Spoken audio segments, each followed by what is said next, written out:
ክርስቲያን ነኝ ካሉ መኖር ነው።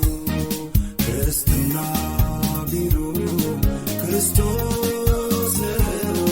ክርስቲያን ነኝ ካሉ መኖር ነው።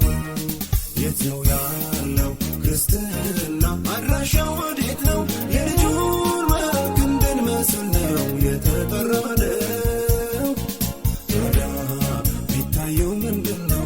ታዲያ ቢሆነው ምንድነው? ታዲያ ቢታየው ምንድነው?